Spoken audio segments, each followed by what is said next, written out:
naqd pulni qabul qilib olganda ham chek berish imkoniyati cheklab qo'yilganligini aytyapti. Ya'ni marhamat qilib mana shu idoralar kelib, qaysi qonunga asosan tadbirkorga nisbatan bunaqa talablar qo'yilganligini izohlab bersalar, maqsadga muvofiq bo'lar. Bundan tashqari, agar endi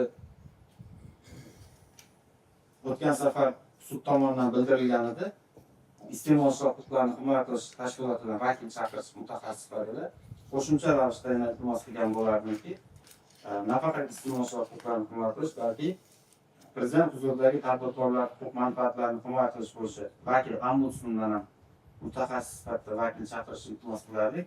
Ular ham o'z joyida mazkur masalalar bo'yicha tushuntirish berib, savollarga izoh berib o'tsa. Aytyapti-ku, naqd pul to'lov qilish qonun va konstitutsiyada turibdi, lekin ularda naqd olmaysan deb turib, qanaqadir xatlar olgan boshqa предписание olgan va shturvatdan majlisdan qilgan, majlisda aytib o'tgan.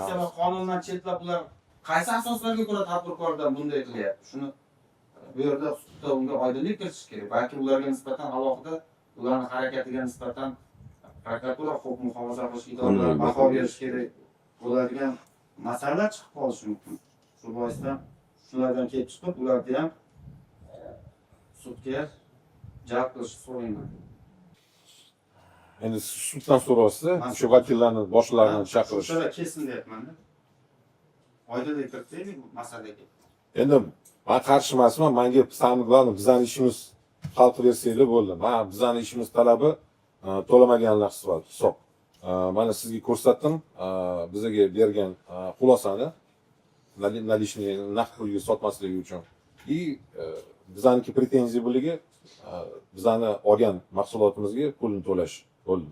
Boshqa pretenziyam yo'q bo'ligi. Sud o'z joyida ajrim qiladi, iltimosnoma qanoatlantirilsin.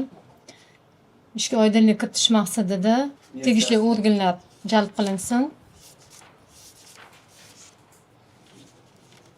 Neft gaz inspeksiya, Markaziy bank, Soliq qo'mitasi, yana kimga xizmat qilgansiz? Qilmagansiz? 3 ta tashkilotda. 3 ta tashkilot. Hamda o'sha biznes ombudsman, ya'ni tadbirkorlar huquq manfaatlarini himoya qiluvchi organ vakilini ham Mazkur tashkilotlar jalb qilinishi tufayli sud tanaffus e'lon qiladi. Sud majlisini 3-iyun 3-iyun kuni chorshanba kuni soat 16:00 ga qoldiramiz.